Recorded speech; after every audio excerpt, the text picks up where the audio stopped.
Sous la couverture, il avait caché un baiser. Je passe mes journées à lisser des peaux. On appelle ça nourrir le cuir, mais en vérité ce sont mes mains que j'apaise, paume contre paume avec un livre qui accepte d'être soigné. Je suis relieu à Strasbourg, dans un atelier qui donne sur Belle-Île. Par la fenêtre, la rivière glisse comme un ruban de soie noire sur ma table, le papier chante sous la lame, l'or léger des fers adorés attend que je souffle dessus pour le réveiller. J'aime la vie pliée, cousue au dos, ce monde où chaque feuille trouve sa place entre deux couvertures soigneusement. Adrien, mon mari, est architecte. Il a l'œil pour les lignes et l'amour des volumes calmes. Il dit souvent qu'il m'a choisi parce que j'ai des gestes lents, ceux qui font tenir les choses. J'aimais quand il me regardait préparer la colle d'amidon, quand il passait la main sur mon dos comme sur un maroquin qu'on veut polir, quand il déposait au creux de ma nuque un baiser qui n'obligeait à rien mais proposait tout. Nous n'avons jamais eu besoin de grand-chose, une lumière qui s'incline au bon angle, un verre de Riesling, une chemise qu'on déboutonne à moitié. La première alerte a pris la forme d'un carnet de 1892. Un petit registre de voyage, couverture en toile fatiguée, qu'un client inconnu m'a demandé de réhabiliter avec discrétion. Je l'ai posé sur la table, j'ai délié le dos avec ma spatule en corne, et mon couteau a buté sur quelque chose qui n'était pas de la colle, un rectangle lisse, coincé entre le carton et la gaze. Je l'ai tiré. Ce n'était pas un vieux billet ni une lettre d'époque, mais une photo moderne, un tirage brillant au format des cabines hautes. Je n'ai pas appelé Adrien. J'ai reposé le carnet sur le coussin de soie, j'ai ouvert la fenêtre. L'air froid a tiré un peu sur les feuilles que j'avais mises à sécher, comme si tout mon atelier respirait plus vite. J'ai cherché dans le carnet une page 23 qui n'était pas numérotée, c'était une blague, un clin d'œil à la 23e ligne d'une page au hasard. J'ai trouvé une fleur de papier, une violette découpée et collée sous un bas de casse. Rien d'autre. J'ai souri malgré moi. Quelqu'un qui sait jouer avec les métaphores ne peut pas être.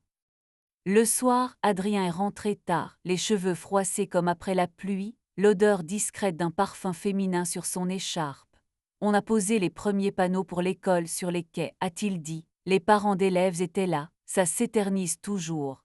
Il a posé sa main sur mes hanches, a embrassé ma tempe, a accepté sans commentaire que je garde ma tête contre sa clavicule plus longtemps que d'habitude.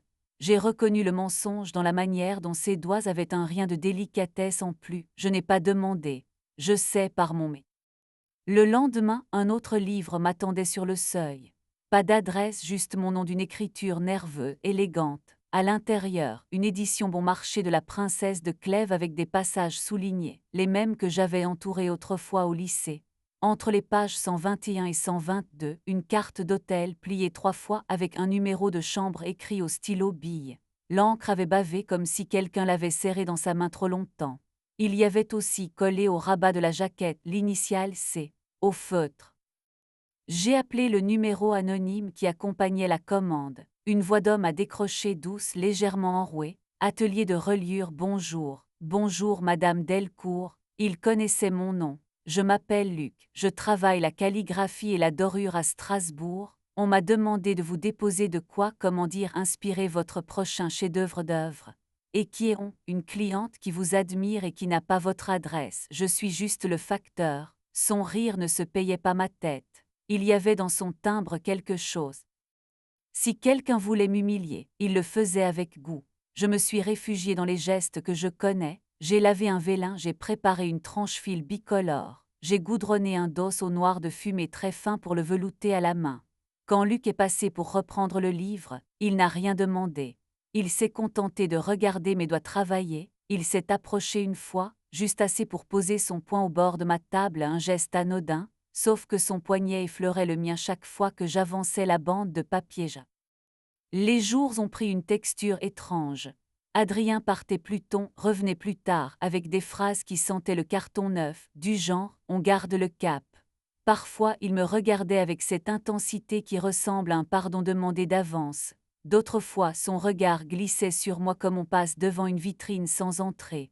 Je m'appliquais à être belle sans exagérer, une robe bleue qui connaît mes épaules, des bas en voile fin pour mon plaisir à moi, un parfum de figue verte que je mets sur l'intérieur des poignets. Luc revenait, toujours avec un prétexte, un ruban, une plaque d'or, un mot qu'il fallait dorer sur place parce que le livre respire mieux si on lui pose la grâce là où il est né. Il avait une manière de se tenir derrière moi qui me rendait attentive à chaque millimètre.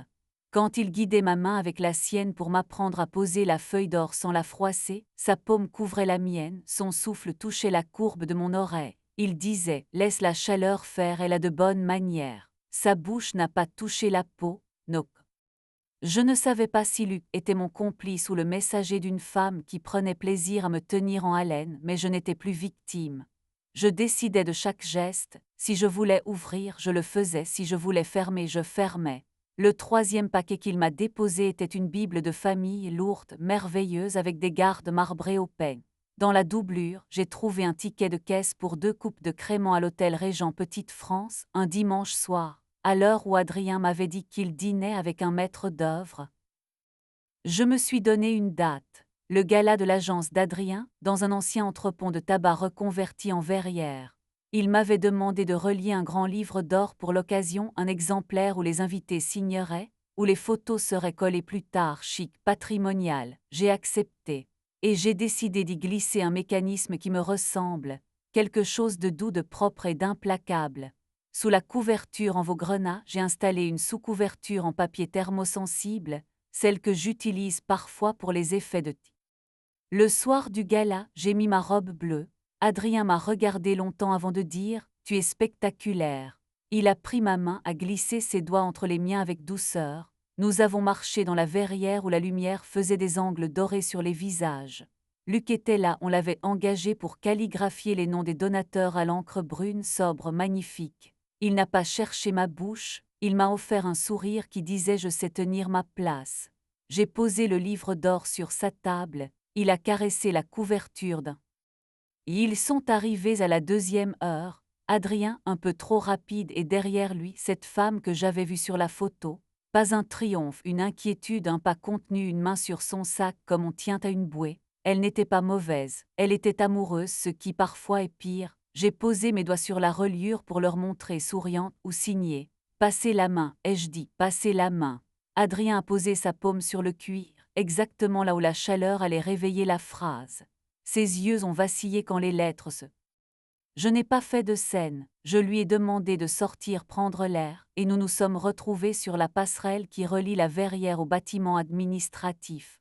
Depuis quand, ai-je demandé. Adrien a regardé ses chaussures. Quelques mois, c'était léger au début, et puis ça a fallu devenir vrai pour que je me sente vivant. Le mot fallu m'a frappé plus que le reste. Je l'ai répété doucement, il a fallu, comme un plafond qui descend. Il a levé la tête, je ne voulais pas te blesser, je sais que c'est bête à dire, tu es la seule personne.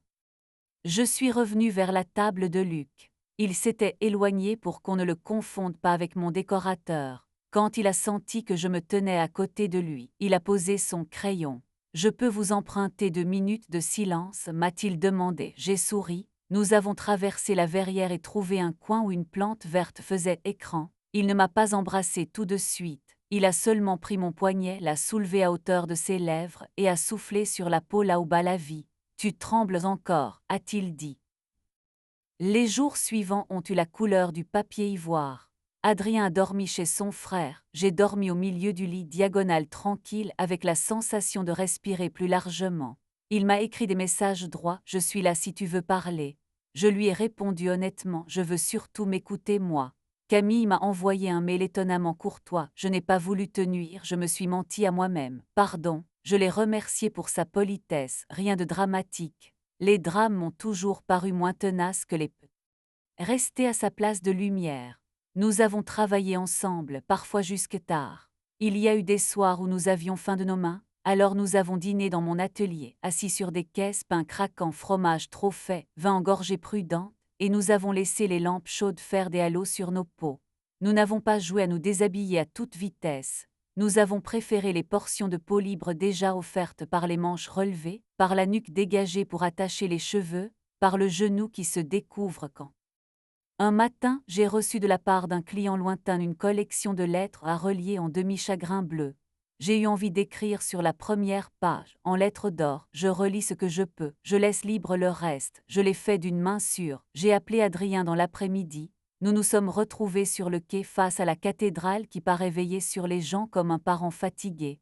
Je ne suis pas fâché, ai-je dit. J'ai mal là où on tient les livres, mais je ne suis pas fâché. J'aimerais qu'on signe quelque chose. Pas un trait. Depuis, mon atelier a changé d'odeur. J'ai remplacé la bougie au vétiver par une au foin coupée.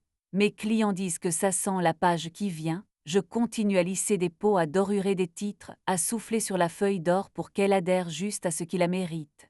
Luc vient souvent le matin, il sait s'asseoir sans bruit, il sait quand se taire, quand m'effleurer, quand m'embrasser comme un secret bien choisi. Parfois il m'apporte des fleurs d'encre, il trempe un pinceau très fin dans un noir brillant et me peint sur le poignet un mot. Sous la couverture des livres, on cache beaucoup de choses, des billets, des pétales, des photos, des invitations au désordre et au courage. J'en ai assez retrouvé pour savoir que le cuir garde la chaleur des mains qui l'ont posé. La mienne sait désormais distinguer le feu qui détruit de celui qui fait lever la beauté. Quand je ferme le soir, je passe cette main sur la porte de l'atelier comme sur un dos aimé. Puis je sors, elle et il me renvoie sa lumière. Je ne suis ni sainte ni juge. Je suis une femme qui a su lire une phrase écrite par erreur.